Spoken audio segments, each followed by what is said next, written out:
Oh, I see Teresa has her hand up. Thank you. Hey, Therese, why don't you go ahead? Hi. Hi. I just wanted to mention that on the note of flowers, tomorrow is the garden walk here down in the Florida Keys. So I'm looking forward to that.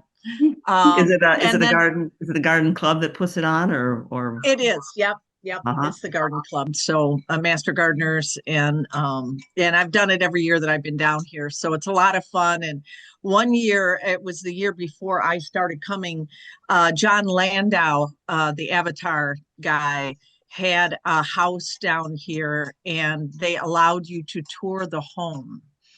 And I missed Really? that. So I am so sorry because it is one of the most magnificent houses I've ever seen, right That's on the ocean, it's right pretty on the ocean. cool. There were But there were two tours like that in Detroit. One was the Junior League Symphony Orchestra fundraiser that would have the house and garden open, and they always had, impressive houses over in Grosse Pointe and East Indian Village and whatever. And then there was the Red, not Redford, what do they call old? Oh my gosh, I used to ride my bike there all the time, and I can't think what they call the area at the west edge of Detroit over by Redford. Um, but oh, such beautiful houses. And it was so nice to go through the house and look out the windows at the garden. But gardens in the Keys are different. It's more foliage and a little bit of bloom all the time, right? It's not like northern gardens where we get great amounts of bloom in spring and big blasts of color in the fall, is it? so down here there is color everywhere all winter long. So the bougainvillea bloom like crazy.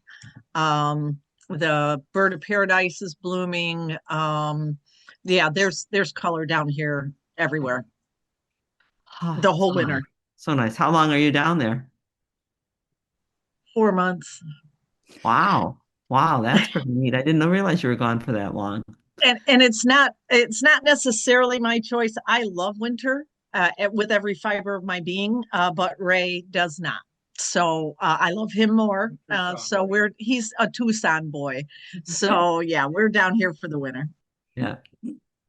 Well, this is my grandson who ran in to found out what powder snow can do. I guess it's so deep he just skied right in and just sunk right into this whole hill, this whole divot right here. They were in Idaho, right on the edge of Montana. So as they skied down the slope, their phones, if they watched them, would change time zones and where they were because they're Idaho, Montana, Idaho, Montana. Look what I saw on sale right now at the Meyer stores by us Huh. right now in Already? What? in Why? January. Yeah, why are these here? And look, figs. What are you going Who to do with them? who ordered these things in? I'm not sure that I understand what somebody was thinking because when it's a national chain like Home Depot or whatever, okay, somebody in the southern stores ordered, based on their schedule. But this is Meyer, and Meyer is mostly northern states, isn't it? So, yeah. But if you wanted to pick up some raspberries and stuff and keep them in your refrigerator and keep them moist, I guess you could do that. I never have room in my refrigerator for that kind of So stuff. that's what you would do? Yeah, Keep if them I in the if I refrigerator? bought them now or they got shipped to me now, I'd be keeping them in the refrigerator like carrots or celery or whatever, Oh. wrapping them to make sure that they stayed a little bit moist. Hmm. Not the best thing for them to wait that long, but kept in the dark and cold, you can keep them dormant. If they had leaves budding on them, then you'd have no choice. You'd have to put them in a pot and put them in a window somewhere. But as long as they don't have any leaves on them. Yeah, blackberries, raspberries. There were strawberries down below. I didn't seem to size the picture right to get the whole thing in here, but strawberries too. Snowdrops are not showing yet, but other years at this time they've been up and getting ready to open. It, Yeah, just there's a about. question about is there a projection about desert blooms? Boy, I wonder if there is. I'm sure there is. I mean, they do that for our Uh, fall color. I yeah. shall have to ask my brother that. He's lived in Los Angeles for forever. They ought to have something there, and he would know about it, but I never. Yeah, the problem would be that you'd have to jump on a plane right now because you couldn't tell for sure when it was going to be there. But I found when my parents lived in Arizona, and I went a couple times during the summer for the most part in the spring, um, that everything out there tried to hurt me. Everything had spines on it or had, it just, I said, this is not my kind of gardening. I'm not careful enough to live with these things. I can't even do prickly pear cactus without getting the spines in my fingers all the time. Welcome to Free for All Friday, all of you gardeners. You're all welcome. This is celebrating growing and cultivating problem solving, our 68th time for Free for All Friday, from gardenatz.org. And it's just Janet here. Steve, we have had a week of it this week. Well, no, we are on the fringes of someone who had a week of it. Steve's bachelor brother, Kurt, um, had suddenly to have heart surgery Mm. all of a sudden, and we just got him home from the hospital on Monday, and we and several others in the family have been taking turns 24/7 being here because he needs it.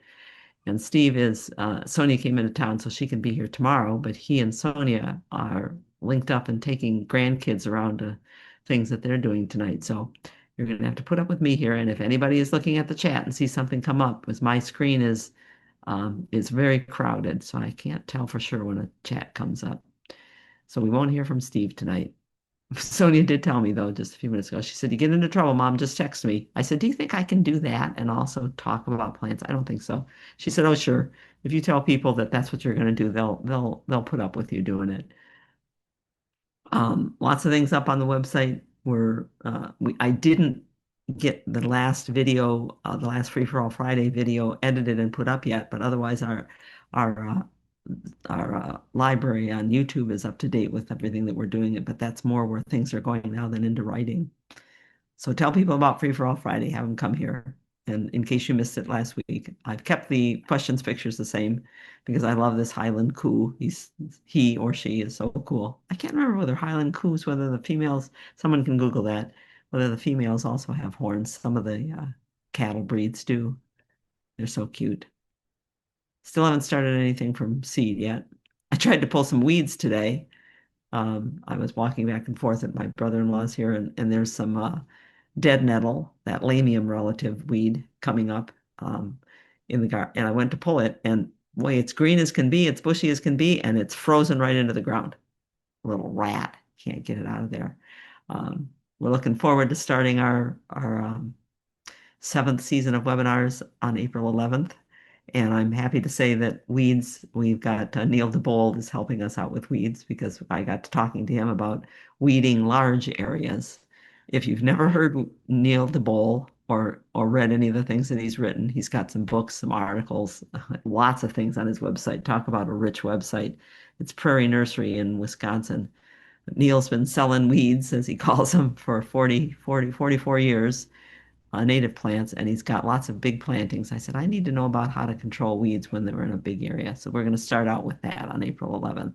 But before that, we've got next Saturday, March 7th, we are talking about trees, where to put them and why to put them. And if you are interested in our book club, you have a week left, a week and a couple of days left to read The Bees by Laline Paul. We're going to discuss that on March 9th. It's a cool book. As somebody said who had finished writing it recently, finished reading it recently. She said, I'm never going to look at bees the same way again. Nope, you won't.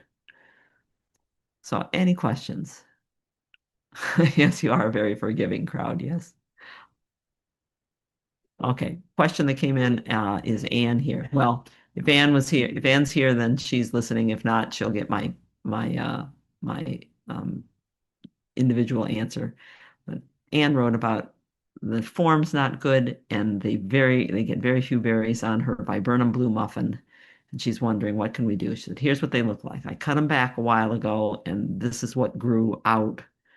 She said, there's 5 of them. They were planted probably too close together. Yeah, probably. When you're planting the exact same plant, if you plant them close together and as viburnums are, they're kind of suckering shrubs, they'll just form one big clump. But yeah, cut back, you can see that where they grew from there, they grew rather lax. And Anne says that's because they're in the shade of those trees behind them. and they also get very little fruit on them. Well, I thought I would go through viburnums. We have a webinar on viburnums. It is in the library. If you're one of our webinar subscribers, you can go into the private library and there is a whole webinar there. But anybody can go onto our website and search viburnum, and you'd find this spreadsheet, which goes on for several pages and tells you the different viburnums, what their shape and size and foliage color and berries are. One of the things that it'll tell you is that viburnum dentatum, which is arrowwood, blue muffin is an arrowwood viburnum, said to be called arrowwood because the native peoples in various areas would use the wood as arrows. Um, Arrowwood viburnum has a pretty berry on it, and blue muffin is supposed to have very large clusters of large blue fruits, which can look very pretty. And like all the viburnum dentatums, it has the potential to have really nice fall color. Not quite burning bush color, but we call it our native substitute for burning bush. The thing about berries with the viburnums, so this is dentatum in flower with its white puff flowers on it. Uh, if you have a clone, a variety of viburnum, like blue muffin, or, well, there's a bunch of different kinds of them. If you have a clone, it's a little bit like having an apple tree. It's not going to be very fertile on its own with only its own clones around it. It needs a different clone so that there is some variation between the pollen and the ovum, the seed, the berry forming structure. So if you've got 5 viburnum blue muffins, you need 1 viburnum some other kind in there with them in order to get a good fruit. Anne, who wrote to us about this, is blaming the Japanese beetles that they come through. The Japanese beetles come through and eat the flowers.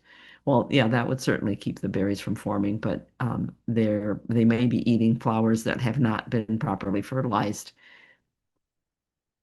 And no, they don't like shade. Here's a viburnum hedge, viburnum dentatum hedge, and you can see the height. And then here, as it goes through the shade of these trees behind it, look how much shorter it is. So you're not going to convince a viburnum, not dentatum. Some of the viburnums are more shade tolerant, and that's on that chart too. But viburnum dentatum is just not going to be happy in a lot of shade, so it's not going to grow in dense even if you cut it back. And even in the sun, this is part of the hedge collection and shrub collection at Minnesota Landscape Arboretum. So these are grown the way they naturally grow. And this space that you see right here is because they're not densely branched. They aren't like a privet or a burning bush that have a lot of wood for every square foot. They tend to branch more laxly than that. So they're not going to be real dense and even less so when they're in the shade. So I'm not surprised at this right here. You could cut them all the way back to the ground, and Anne says that's what she's considering doing. Understanding, she says that she'll lose the fruit. Yeah, the first thing will happen if you cut these all the way back to the ground, they will grow back the first year with straight branches. There's a straight one coming up here. Straight branches that don't have side branches yet. The second year they will get side branches that will develop flowering spurs, and then the third spring, after 2 years growing, and now it's the third spring, they will bloom. But these straight branches are what grew at the nursery. And in the shade, I am afraid that these are going to be the branches that you'll get will be thinner, kind of like when you buy roses. Most of our boxed roses that you can buy at nurseries are grown in California, Portland, and Oregon. They get a very long growing season and they come in with canes thicker than your thumb. And we don't get canes that thick here because we don't have such a long growing season. Well, when you're in the shade, these are not going to be as thick. So I don't know that you're ever going to get them much thicker than that. But if you want to get more fruit, you need to put in a different kind of viburnum with them. Maybe Morton is a nice one. It's got an especially glossy leaf and great big trusses of flowers. Its flowers are not blue. They're not, when they're ripened, they're not going to be quite red. They're kind of an orangey yellow color when they're fully ripened. But only that bush, the one that you had that might be called Morton, That bush will have a different color flower. The blue muffins will all have blueberries on them. Any questions about that? Oh, Carol, you've read Neil DeBole's book. That's great. I had to tell him. I said, I didn't know you had a book. I read everything off of your website. You've got so much on there. But yeah, Neil is one of the people. Neil DeBole, who's going to be doing our webinar with us on April 11th. Neil DeBole was speaking at a conference that we were speaking at, Steve and I, and it was a conference that went through several cities. So we spoke in Columbus first, as I think where we were first, and then we were going to someplace in Massachusetts the next day. We spoke in Columbus. We spoke. Neil spoke. Susan Austin spoke. I think Steve still spoke. And then we all went out and had dinner afterwards, and we laughed and talked and carried on and talked about each other's stuff. You said this, you said that. I thought that was cool that you said X and whatever. The next day, when we did our talks, Steve and I had changed ours a little bit because we saw that the others were going to say X or Y. So we said, let's say L or M.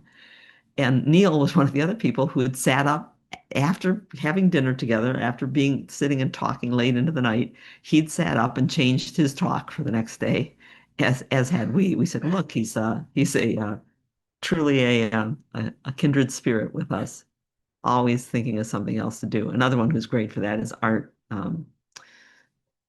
What's Art's last name? You know his name, at Carol at he's retired from Michigan State. Um, shoot, Art. I've known him for so many years. Anyway, it's cool when there's people who are as excited and enthusiastic as we are about gardens. Another question. Art Cameron. Cameron, thank you, thank you, thank you. Yes. In fact, one time I saw him listed in a when he was going to be speaking, and it said Professor Arthur Cameron, and I didn't know who it was. Arthur, who's Arthur? I told him when I next saw him. I said, "Oh, you're Arthur." Okay, got a question from Nancy. So I'm glad, Nancy, that you're there. She says their Ming Aurelia has had some stickiness on the leaves, and she washed them off, and is thinking that it must be mealybug. And that's quite often when you get stickiness, especially lower leaves of the plant, it's from the excrement of a sucking insect sucking on a leaf up here, dispensing the excess fluid because they don't distill it. They do kind of distill it. They pull out of it the sugar and whatever and pass the liquid through. That liquid falls onto lower leaves, and then fungus can grow in that liquid, and it becomes kind of sticky and sometimes dark. So she thought that's maybe what she had, but she said, I cleaned it off, and yet I still have, see on the edge of the pot, the white there. And this is why Steve and I love to get this, because I thought, I sent to Nancy when she first sent in, I sent her just because there's a thing called guttation that some plants do. Let's see, what's one? Monsteras, the big Swiss cheese plant, they call it. Monsteras will guttate. So will some of the Hoyas. But what they do is when they have excess moisture, the leaf will actually push the excess moisture out of the stomata at the bottom of the leaf, and there'll be a drop of water will form at the edge of the leaf. Well, some plants that have a lot of calcium in them, if they also have guttation, then this could be calcium building up in there, and what would you call it? And as it dries out, forming there, I would have to see that. This is where we need Diane and her microscope. We need to look at that with a real close to see. I don't think those are eggs, and I don't think that they are the bodies of insects. I think they might very well be an exudate from the plant gustating. I'll find it along the way. We learned another new word. Therese says she likes these words. Cystolith. A cystolith is inside the leaves of some plants. There are structures that concentrate calcium, and so you get these little concrete bits of calcium carbonate, and they can come out in the leaf. Aurelia doesn't usually have that, and it doesn't have milky sap, but it can have calcium build up in it. So I would think that that's what it is. And if you wash the plant off well, and you don't see stickiness building up on the leaves anywhere, and you don't find any of the mealy bugs, the little fuzzy white guys, usually in the leaf nodes where the leaf joins the stem, or scale, little brown bumps on the branches, I wouldn't consider it to be them. I'd think it'd be something else, and I'd be glad to look closer if you wanted to send me anything that helps me look closer. Hi, Those- Janet. Hi, Nancy. Hi. Yeah, I was really puzzled because I couldn't see anything on the plant itself. The plant looks healthy and it keeps getting new growth, but I just kept seeing that. But you may have answered something else for me too. When you were talking about the water drops, I get that Uh, sometimes on my African violets if I overwater them. yeah, that's one way of getting rid of excess water. Uh-huh. Yep. And then also I have an ivy. I'm not sure what I don't know if it's not the English ivy, it's a grape ivy or something. And Uh-huh. every once in a while, I'll see that they have kind of points on the leaves, almost like holly does. And that's where the water will be. Yep, right. Yes, and every once in a while, I see a white dot on the end, and I've been wondering what is that? So I've been taking alcohol and dotting all those little white dots off just in case. Yeah. Well, that's great. So you got a couple new words there, Therese. Guttate and chrysalith. What's up, Therese? Go ahead. Thank you. I just wanted to mention that Diane in Waterville had a question. Do you cut butterfly bushes flush to the ground? I do. Also, Yeah. okay. Every year you do that? Every year I do that. And I used to say, because I read in many books, you shouldn't cut them until the spring. But one of my clients cut a very special one that we'd grown from seed and propagated ourselves all the way to the ground in the fall because he wanted to cut it. And I thought, oh, it's going to die. It's fine. If you live in England or maybe in the Carolinas where throughout the winter the butterfly bush can get warm enough to start growing again, you probably don't want to cut it back hard in the fall because you're going to exhaust the buds that it has way down low on the branches. But I cut them back every year. Sometimes I cut them in the fall if I'm in somebody's garden where it doesn't matter. In our own garden, Steve's and mine, because we leave things up for the birds and the insects, we leave those up. And I cut them. I would have cut them this week. Um, when was it this week? Whatever week it was, we had some warmth for a while and then fog. Maybe that was last week. But I got busy cutting some other things and I'll let them go. But I cut them all the way down, just right smack down to the ground.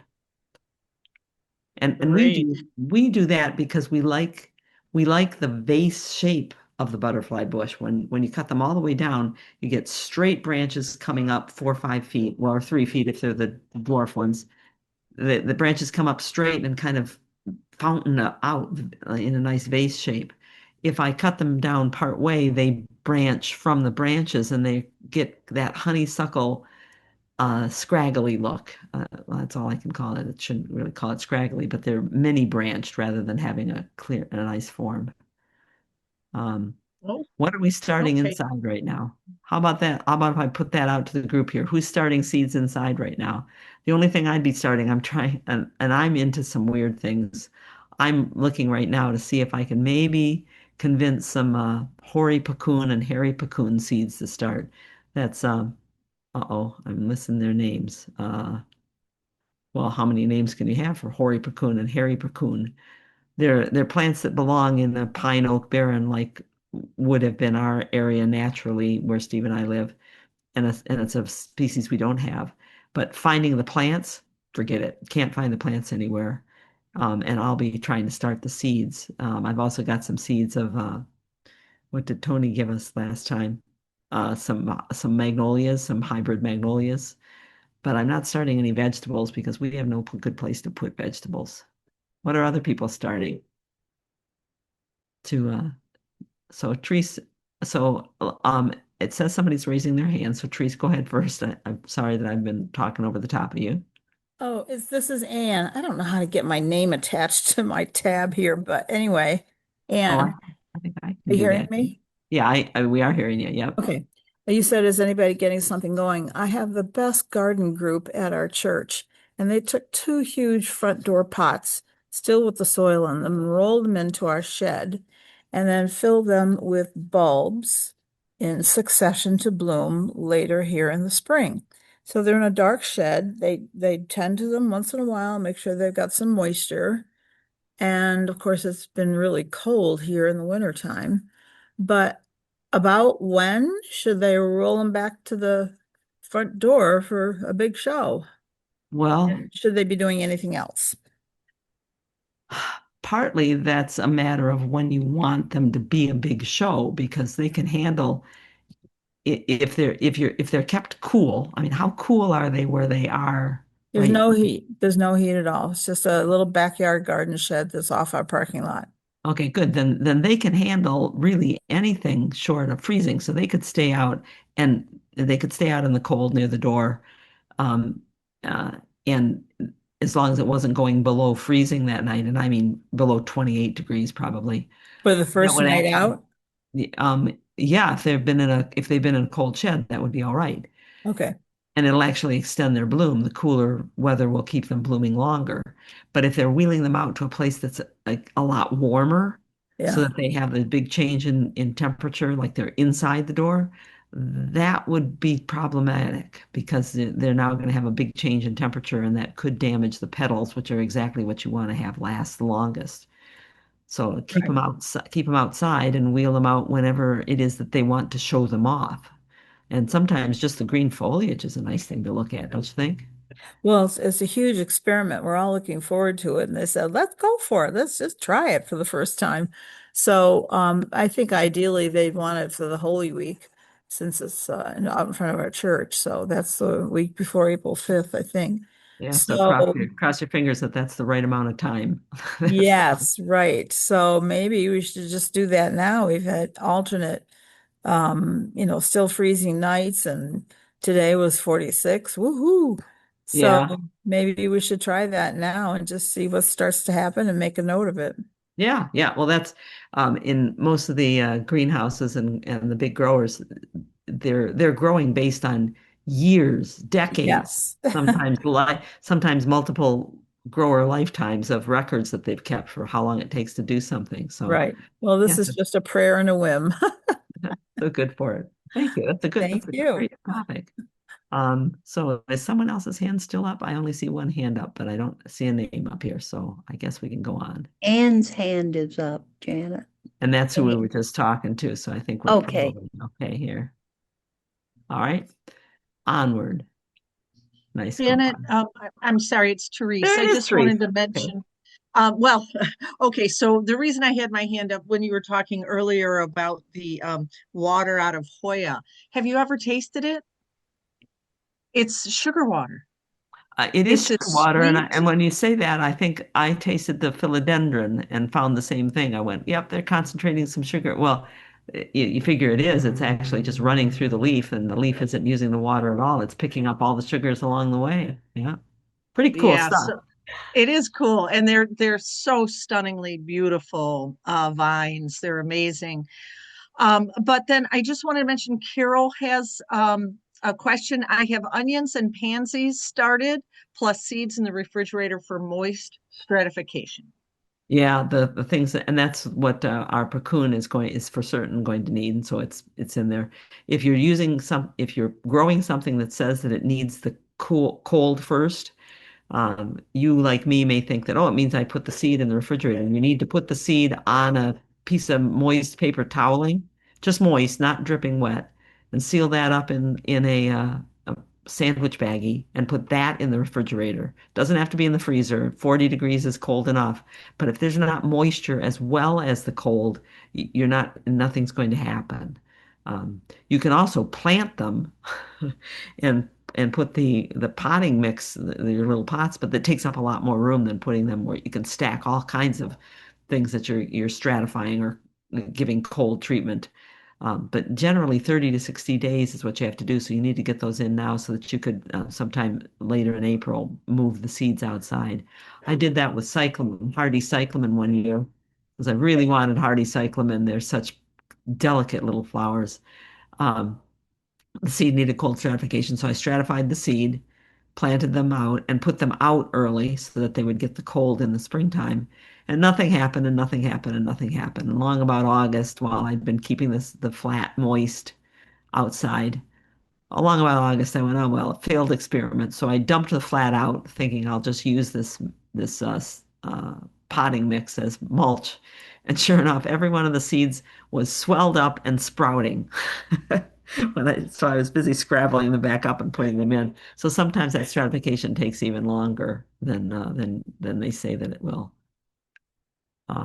I have been working on neglected plants this week, and realizing that it's a good thing to tell people that if you're going to neglect a plant, an indoor plant, probably the best time to do it is late winter, because people tend to think that plants need to be treated the same way all year long. But in late winter, the plants on short days of light, and having been inside for on those short days for quite a long time, most of the plants are not actively growing and don't use a lot of water.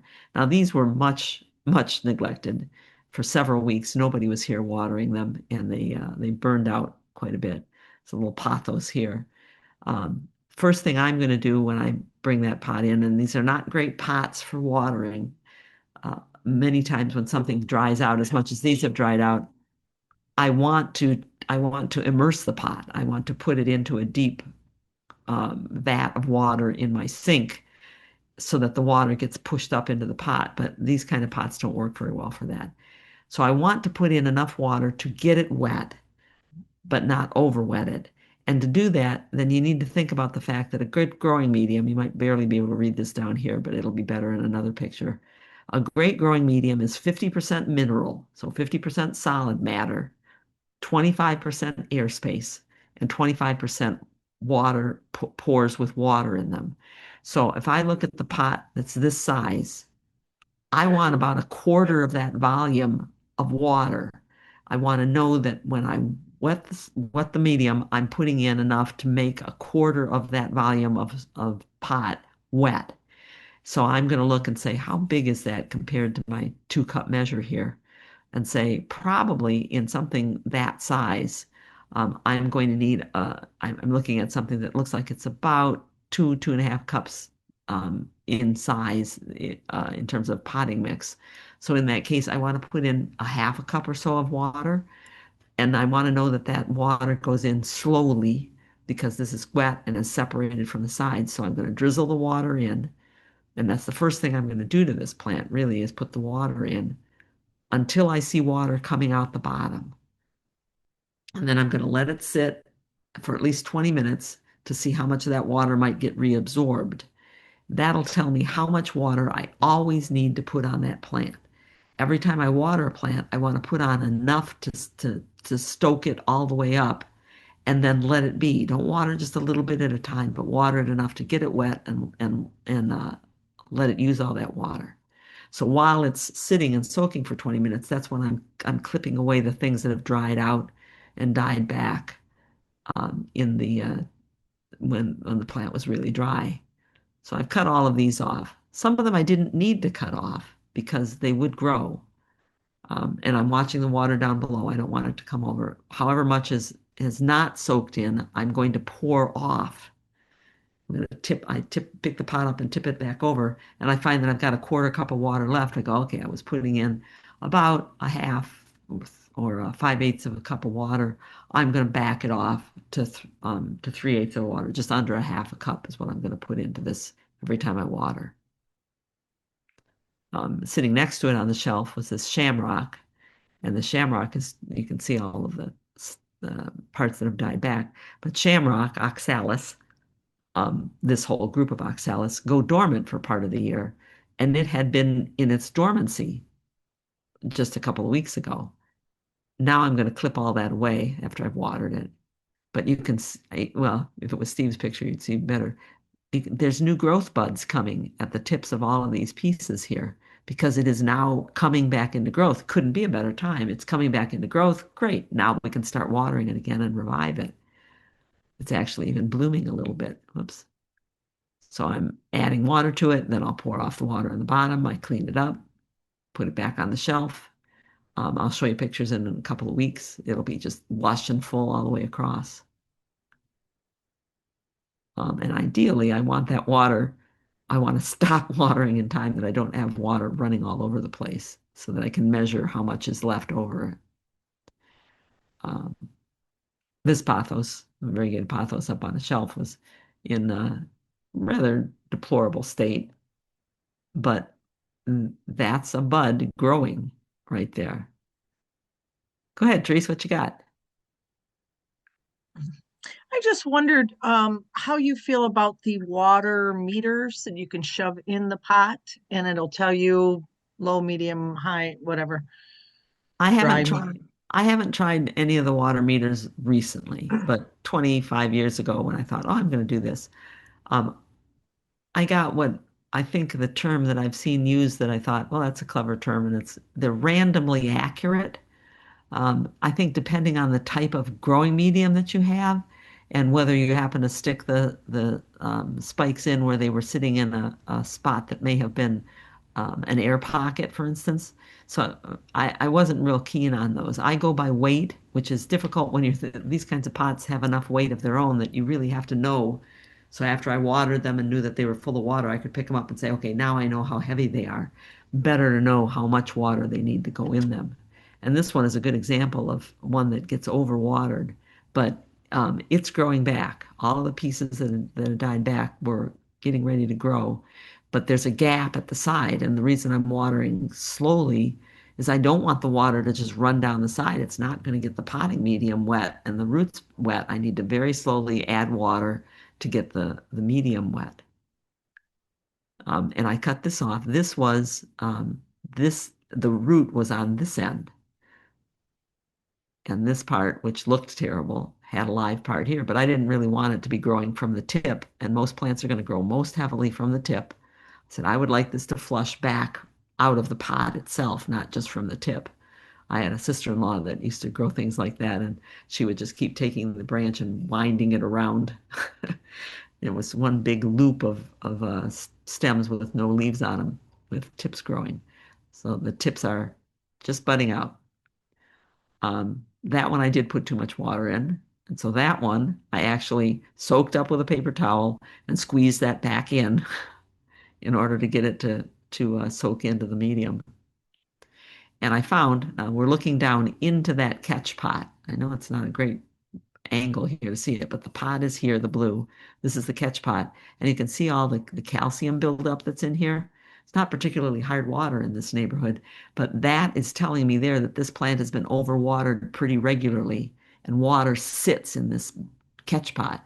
Um, you shouldn't let water sit in there 20 minutes and let it reabsorb some water, but then if there's extra, get rid of that because it starts adding into a chronic root rot. That's where those sit. This one sits here, and there's a spider plant that sits on the other shelf. When I put it back up, I found that the shelf looks like this. It's a wood shelf. This is something you need to clean when you get a chance to if you have spider mite problems. I haven't looked at these plants enough to know if they've had that problem before. But spider mites will lay their eggs on wood edges. So will some of the other pests, white fly. So this is something that you clean up, and you can use maybe a bleach solution to clean up. Make sure that you don't have a problem there. Spider plant looks pretty rough, enough so that I looked at it first and went, no, it's just a spider plant. I'll just get a new one, or I'll take a piece. I'll take one section and start it new. And I went, no, Janet, just sit down and clean the plant up because it's not that bad.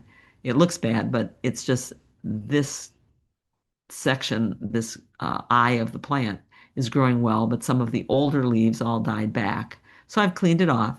I did cut one of the pups, the aerial rootlets that come out here on the side. I did cut one off because I had so many on one side and none on the other side that I wanted to distribute it a little more evenly. And of course, when you're working with something like a spider plant, you have a friend who's helping you out, who had to repeatedly be told to stop trying to eat the plant and stop attacking the part that I'm wiggling. At which point he expressed his dis, uh, yeah, disgust is what it was with me for keeping that away from it. It was hard to see into this one to see when the water got high enough in there. I had to bend all the way down to say, okay, there's water in there, and then pour it off when it was done. But it's back up on the shelf and it'll look just beautiful. We'll look at it in a couple weeks. Yeah, so go ahead. Well, I was going to say, my daughter told me that cats like to eat the spider plant because it's hallucinogenic. I believe it. Do you? Okay. Yeah. I believe that animals know what they're eating. For instance, I think I was mentioning last week about quackgrass. Dogs will seek out quackgrass. I used to know that when my dogs were out munching their way through the garden, I said there must be quackgrass growing in that garden because that's what they go for. The English call it couch grass. And I was noticing a note in the book we were reading about Education of a Gardener by Russell Page. He mentions how the cats go to eat couch grass. I went, I know what couch grass is. It's quackgrass, and it's the same stuff. I also know that Datura is hallucinogenic. We all know, or most of us know, that Datura is one of those things that regularly gets dissed as, oh, people shouldn't grow this. The kids are gonna eat the seeds and get. And I said, if you didn't tell them, it'd be fine. At any rate, um, a man was telling me about the squirrels that come and eat his datura. I said, the squirrels eat your datura? He said, not until the end of the year.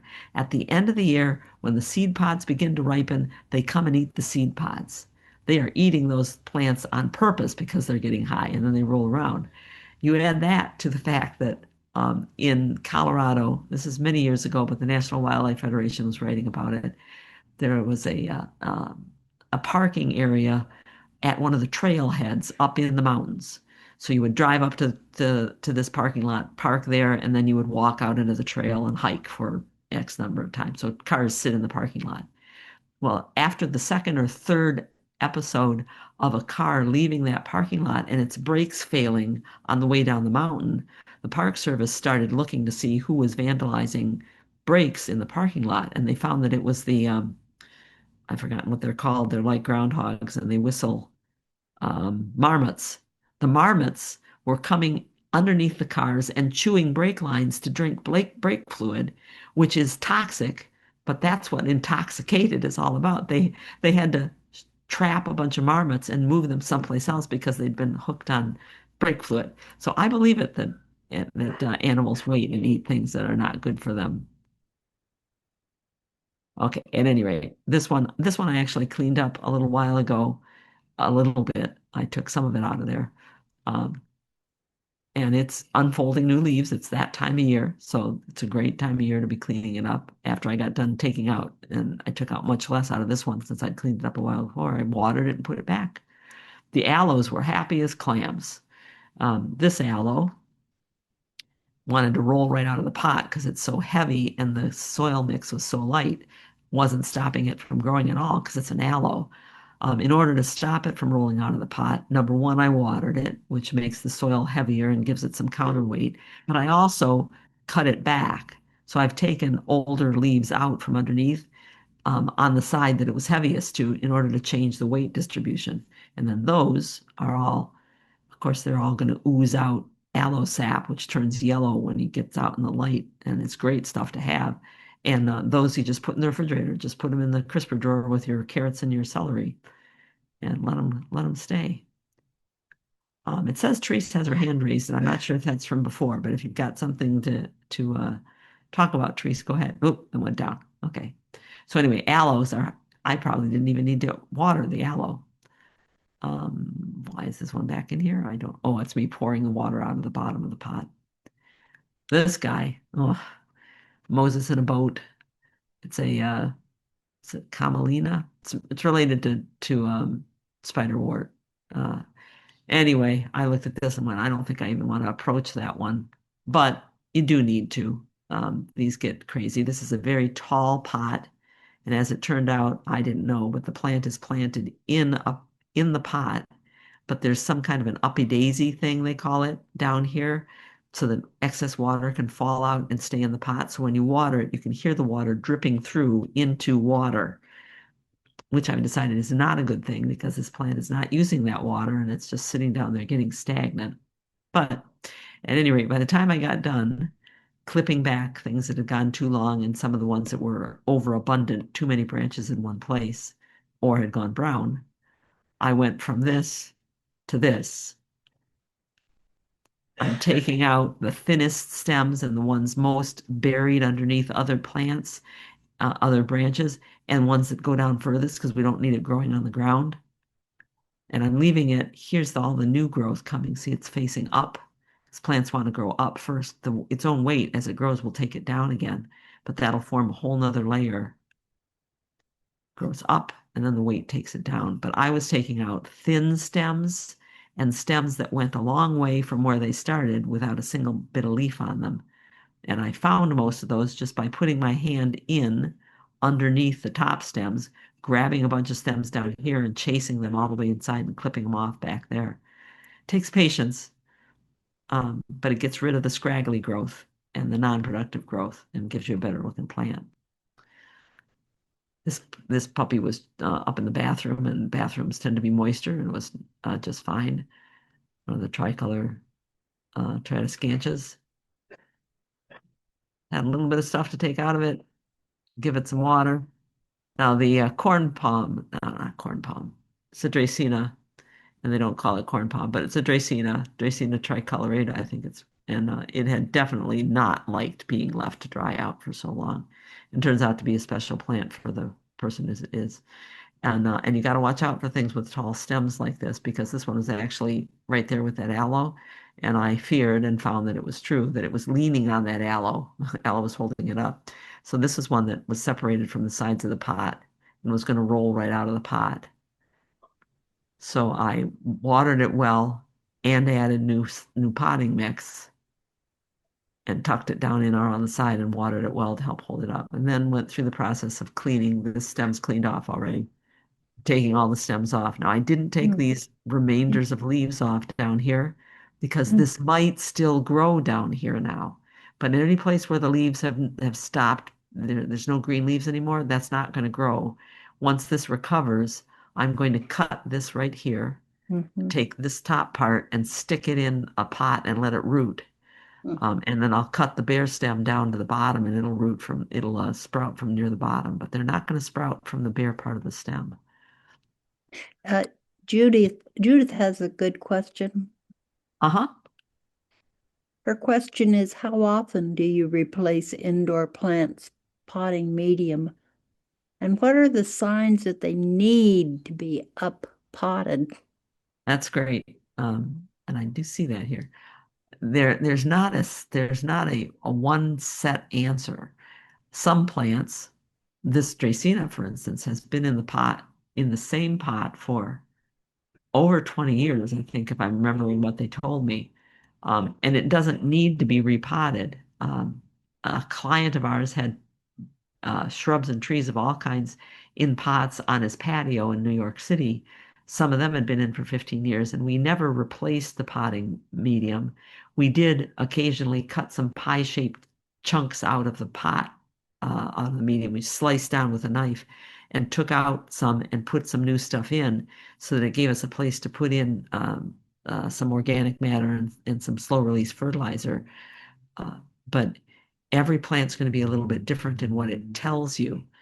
These aloes could have been repotted because they're overbalancing themselves, and that's one reason you might want to change the pot and the potting medium, is either to divide the plant to make it smaller, or put the plant into a bigger pot so that there's more weight of soil and pot to counterbalance the plant on top.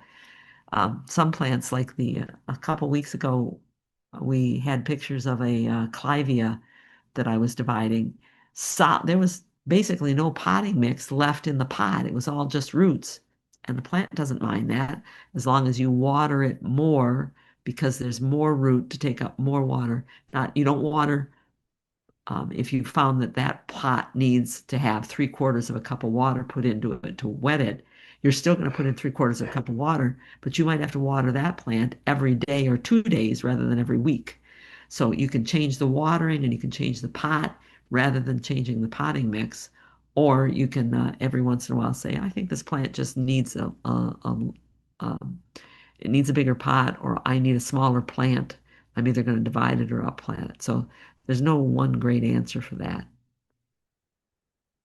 But I will definitely cut this one back and take care of it after it revives a bit. The aloes over here, this one wanted to roll right out of the pot, and you might be able to see that this part's in the dark and this part's growing toward the window. I said, okay, I don't want you to tip over, and I do want a new aloe. I'd rather have nice new foliage coming up in those sprouts back there. And that's aloe vera. It's all the same plant. These are just the younger stalks. So what I did is I took off a lot of the weight off of this sprout, and eventually I'll cut that right back right there. So that's what I've been doing this week. Not outside. Not outside.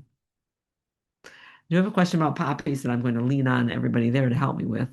Um, Amy Miller wrote about poppies. She said, I'd like to have poppies on a hill that I have. And I'm wondering about putting them in by seed. There are so many kinds of poppies. I have grown several kinds of annual poppies. One is called Iceland poppy, and they're in pastel colors. The foliage all stays low, and the flowers are come up in the cool weather, maybe 18 inches tall. Beautiful plants, and they're going to come from seed. And like most of the poppies, they need cool weather to get started. So you want to get the seed out there as soon as you can. Even now, on some 50-degree day when the snow goes away, would be to get some seed out there now and rake it in lightly and put a light cover of straw on top of it because many of those seeds may not sprout until the fall or next spring. Um, but the other kinds of poppies, other than Iceland poppies and bread poppies, which are opium poppies, but we're not supposed to call them opium poppies, bread poppies or peony flowered poppies, they also call them. They need cool weather to get started, and they're going to seed themselves each year and come back again. So you can just kind of let at least some of them go to seed and spread their seed around. The first year you don't get many, but you get more the next year, and then they become a little bit of a crowd. The other poppies that I've grown, like the field poppy that's red, this would be the poppy from like the Flanders fields with the poppies in Europe. They are in they are aggressive as all get out. You're never going to get rid of them once you get in there. So you would want to make sure that you didn't put them in a place that's adjacent to a flower bed that they could crawl into and get carried away. Um, those are field poppies. And then there are the oriental poppies that you start from pieces of root. And all you need is one. You can start those from seed. And again, they need cold weather to get started. So they might not do much for you this year, but trust them and wait and watch for them in the fall and the spring next year. Or you get one of them and just take the root. They've got a deep, thick root like a dandelion, like a slightly softer dandelion root. And you can just take that root piece, pretend it's a carrot, cut it into sections like you would slice a carrot. And as long as you put it back into the ground with up, whatever was up to begin with is up. So most people who do this, growers who do this, will cut an angle at the bottom to remember that the point goes down. And then they'll cut the next part flat on the top and then angle it again. As long as you keep up, every piece of root will sprout, and then you've got those in there. If I wanted a whole field of a hill of poppies, I would probably use the oriental poppies and intersperse them with some of the peony flowered poppies, bread poppies, which you'll have to probably get from a friend. You can buy the seed. It is legal to own the seed of bread poppy, but not to own any other part of bread poppy because it from the seed pod is what you can get the sap to flow and make opium and opium derivatives from. So you can buy the seed from some places, but better to just get it from somebody who's got some grown in their yard. Anything more here? Anyone grow bromeliads? You know who grow? I wonder if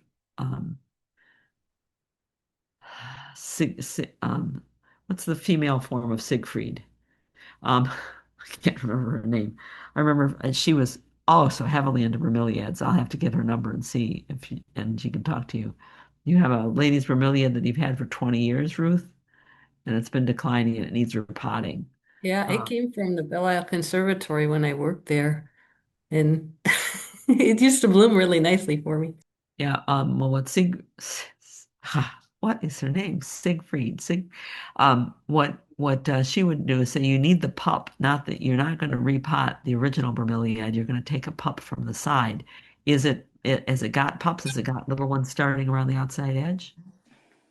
I think all that's left is younger pieces Then yeah, then you can divide those and put each one into its own pot, and they do need their own pot. And you water it in the cup, right? You don't water the potting medium.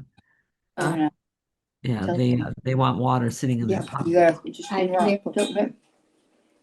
Yeah. Tell Janet. Yeah, maybe it was Frida. Yes, go Oh. ahead. Could it be Siglinda? Siglinda. No, I think we might have called her Frida. It might have been Sigfrida, Judith. I think you got it. I have to. I am that'll be on my home computer. I'm not on my home computer. I have another kind that stayed small, but I've had it for 20 years and I don't know whether to, it's like got the leaves at the top now and I don't know whether to cut it and root that piece or what. If you should be able to root that piece, but it's easier to root the little pups than the bigger ones because sometimes they have too much and you might have to tent them, put them in cover them with a plastic like you're making a little terrarium to get them to root when they're older, bigger pieces like that. Oh, good question, Diane. Maybe other people can chime in. What annuals do we have that we either let reseed every year or seed in ourselves? The annuals that we like to use, and most of these become a bit of a plague after a while. We like Love in a Mist. It's Nigella damascena. It's called Love in a Mist or Devil in a Bush with light colored blue flowers. We like that one a lot, and we let it seed itself around. We also like calendula, pot marigolds. They're nice, bright, cheery oranges and yellows, and great for blooming in the spring and then again in the fall.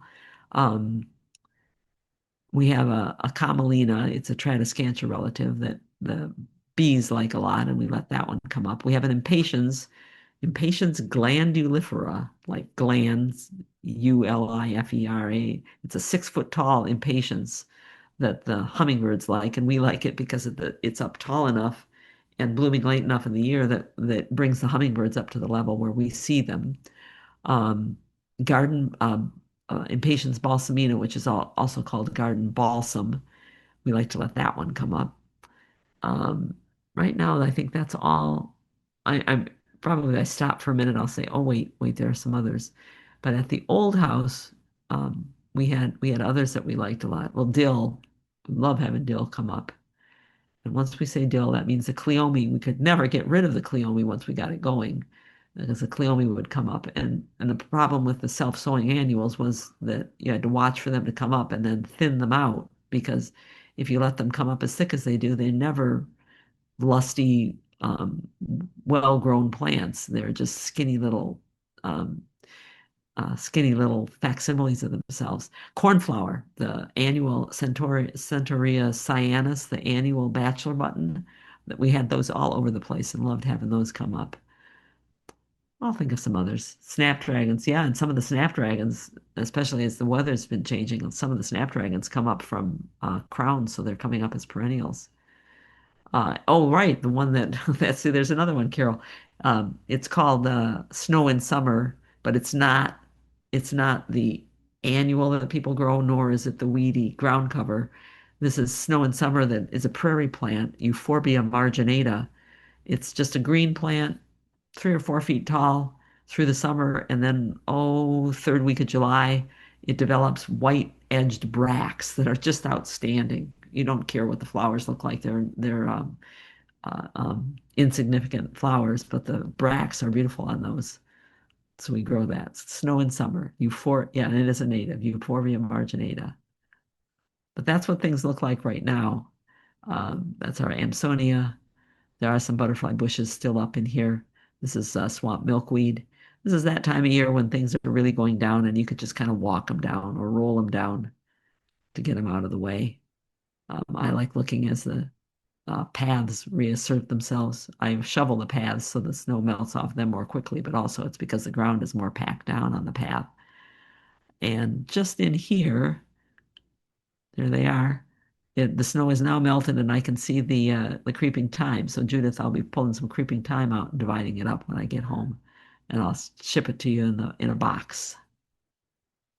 But I'm looking out the window. This is at the hospital when we were visiting at the hospital, looking out the window and saying, "Yep, that's how panicle hydrangeas should look in the winter. They should be of interest." but that's not right. Don't you hate it when it happens that the plant in the middle of the hedge is the one that dies back? But that's really common with people who plant as these were planted. They plant hedge plants real close together because they want an immediate hedge. But what that means is that the plants in the middle have no place to grow roots except out here and out there, and all it takes is some problem with the roots on either side, and this plant gets out competed and dies back. And you'll see that all over in hedges. Nothing worse than that. Now, if you go into the middle and just cut out the dead, because that's a whole shrub that's dead in there. If you just cut out the dead branches, the rest will fill in time, fill in from the sides, but not immediately. You'll have a hole for a while. Don't you hate that kind of damage? People say, why does that happen? Generally because of root competition. Sometimes it can happen, and these are U's. Sometimes it can happen because the drainage is poor in some places, but here I doubt that's what's going on.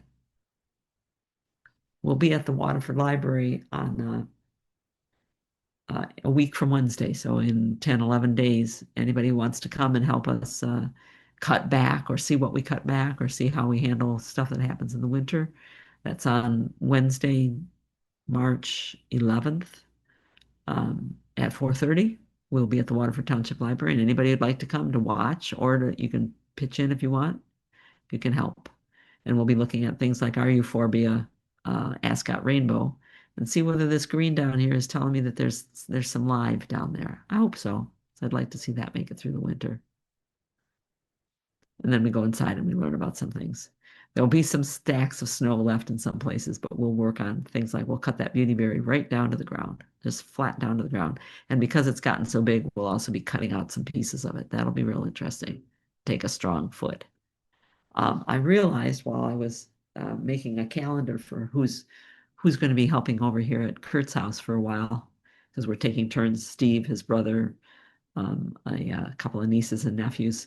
I was making the calendar and realized, oh my gosh, I haven't got things out to people. Garden by Janet and Steve is starting already the third week of March. You didn't even know this, Sonia, but on the third week of March, I've got it set to start cutting hydrangeas.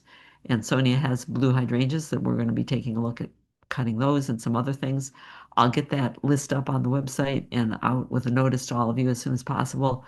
But we'll take only here at this Garden by Janet and Steve, I think we had 7 people, and that's about as many as we can have and still have room for people to look and see what we're doing and get their hands in to do it. So we'll let the people that are our webinar subscribers have first dibs on that, and then we'll open it to anybody to come and watch the different things we've got to do. All right. Let's see what else. So if there's any other questions, I think that's it for all that I have here. And probably wow, 2 minutes left. So we're right about on time. If there are any questions, stick them in the chat or raise your hand now or hold your peace till the next time. Next time for Free for All Friday is 2 weeks from now, because next week, Saturday, March 7th, we have a webinar, and we don't do Friday night and then also Saturday morning. I think you'll really like that. Marv Petway. Sorry, I'm always putting an extra syllable into Marv's name. Marv is going to be talking to us about which trees to pick and where to put them. We're going to deal with some of those questions about how close to the house can you put a tree and what does that do for you or not do for you, as well as how to plant well. I think this is a really good time of year to look at this and a really good thing to tell other people to be part of. That is for our webinar subscribers, so it isn't for the general public, but we will, as always, have our note-taking guide up next week at the time we do the webinar, and other people are welcome to have that. So that's all for this Free for All Friday. March 7th for planting trees, where, when, where, why, how, and then March 13th for our next Free for All Friday. Thanks for joining us.